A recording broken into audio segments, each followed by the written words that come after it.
साथियों को मेरा नमस्कार। एक बार फिर से आपके अपने यूट्यूब चैनल से एजुकेशन एंड मोटिवेशन पर आपका पुनः स्वागत है। साथियों, एसएमसी बैठक प्रत्येक माह आयोजित होती है, प्रत्येक माह के बुधवार को, जो इस माह यानी मार्च 2026 में आयोजित की जाने वाली उसके एजेंडा बिंदु कुछ इस प्रकार से हैं।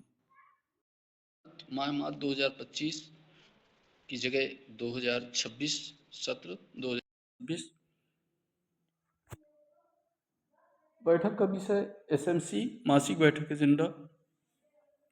एजेंडा की तिथि आप अवकाश के आधार पर आप 6 मार्च 2025 रख लेंगे, क्योंकि बुधवार तक जिन जनपदों में अवकाश था वो अवकाश के आधार पर 6 को होगा, अन्यथा 5 मार्च बुधवार के दिन आयोजित होगी, क्योंकि प्रथम बुधवार को आयोजित होती है बैठक कार्यव्रत इस प्रकार से आप बनाएंगे।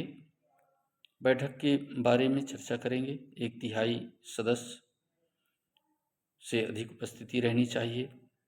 बैठक में चर्चा परिचर्चा के बिंदुओं पर आज चर्चा करते हैं। पहला जो महत्वपूर्ण बिंदु है, वार्षिक परीक्षा के संबंध में चर्चा। वार्षिक परीक्षा शैक्षिक सत्र 2025-26 की मार्च में होनी है। कक्षा 1 में सिर्फ मौखिक परीक्षा होगी और कक्षा 2 से 3 50% लिखित और 50% मौखिक परीक्षा होगी। कक्षा 4 और 5 में लिखित और मौखिक परीक्षा होंगी, जिसमें 70% लिखित और 30% मौखिक होंगी। और कक्षा 6 से 8 तक के छात्र छात्राओं के लिए वार्षिक परीक्षा लिखित परीक्षा होगी और वह वार्षिक परीक्षा 50 अंकों की होगी। पिछले वर्ष परीक्षा में संशोधन किया गया, जिसमें बहुविकल्पीय प्रश्न, अति लघु उत्तरीय प्रश्न तथा दीर्घ उत्तरीय प्रश्न सम्मिलित होंगे। समस्त अभिभावकों को पुनः सूचित किया जाता है कि अपने बच्चों को वार्षिक परीक्षा में समय से विद्यालय भेजें, ताकि कोई भी बच्चा परीक्षा देने से वंचित न रहे। इस वर्ष रिजल्ट ऑनलाइन फीड हो रहा है और अंकपत्र पोर्टल से प्रिंट कराकर हो सकता है। विभाग जैसे निर्देश देगा उस प्रकार से किए जाएंगे। कंपोजिट ग्रांट के उपभोग पर चर्चा। सत्र 2025-26 में कंपोजिट ग्रांट की धनराशि विद्यालय के एसएमसी खाते में जो प्राप्त हुई, उसकी लिमिट क्या जारी हो चुकी है, जिसकी कार्य योजना भी तैयार कर ली गई है। पिछली बैठक में दिनांक को सचिव प्रधानाध्यापक एवं एसएमसी सदस्यों के द्वारा बैठक में विचार विमर्श कर आम सहमति के उपरांत विद्यालय के वार्षिक आवश्यक कार्यों को चिन्हित कर कार्य योजना प्रस्ताव तैयार कर बैठक में अनुमोदन हेतु प्रस्तुत किया जा चुका है और जिन बिंदुओं को भुगतान किया जाना है उनका अनुमोदन भी हो चुका है। अति आवश्यक कार्यों चिन्हित कर उनको भी पहले प्राथमिकता दी जाएगी। तीसरा बिंदु जो रहेगा साथियों, आगामी सत्र हेतु नवीन नामांकन को लेकर के।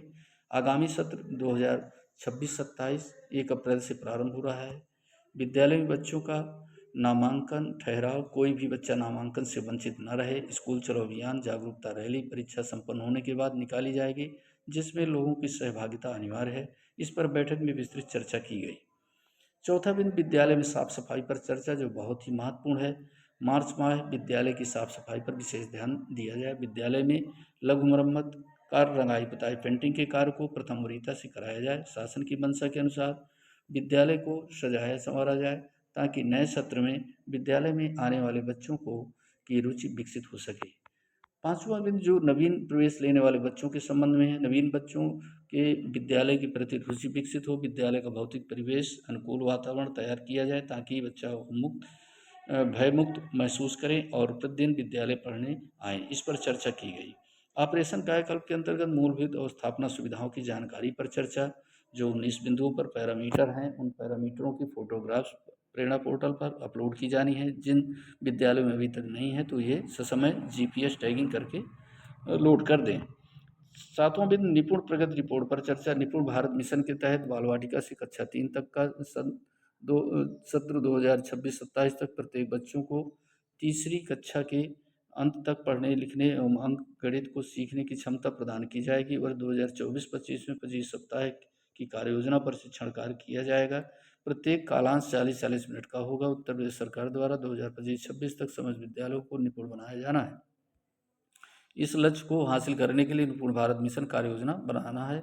इस प्रकार से जो चर्चा के अन्य बिंदु रहेंगे, दिव्यांग बच्चों हेतु समर्थ कार्यक्रम पर चर्चा, अभिभावकों द्वारा बच्चों को नियमित विद्यालय भेजे जाने पर चर्चा, विद्यालय के परिवेशी वातावरण पर चर्चा और विद्यालय में बच्चों के ठहराव पर चर्चा, एसएमसी एमडीएम की गुणवत्ता पर चर्चा, अपार आईडी बनाए जाने पर चर्चा। और जो 14वां बिंदु है साथियों, बहुत ही महत्वपूर्ण बिंदु है, जो बच्चों की और जो अधिक उपस्थिति वाले हैं, जो प्रत्येक कक्षा में जो सर्वोत्तम अंक प्राप्त करने वाले बच्चे हैं, उन्हें सम्मान समारोह कार्यक्रम भी है और कुछ विद्यालयों हेतु 6,500 रुपये की धनराशि भी प्रेषित की जा रही है महानिदेशक महोदय के निर्देशानुसार। तो इस प्रकार से साथियों बहुत ही महत्वपूर्ण अपडेट हैं जो अपनी बैठक में आप शामिल करेंगे इन एजेंडा बिंदुओं को। इसी प्रकार हर माह की एजेंडा बिंदु इस चैनल के माध्यम से आपको मिलती रहेगी। यदि पहली बार हमारे इस चैनल पर आए हैं, चैनल को सब्सक्राइब कर लीजिए। वीडियो पसंद आए वीडियो को लाइक कीजिए, साथियों को शेयर कीजिए। नए वीडियो के साथ मिलिए, तब तक के लिए जय हिंद, जय भारत, वंदे मातरम।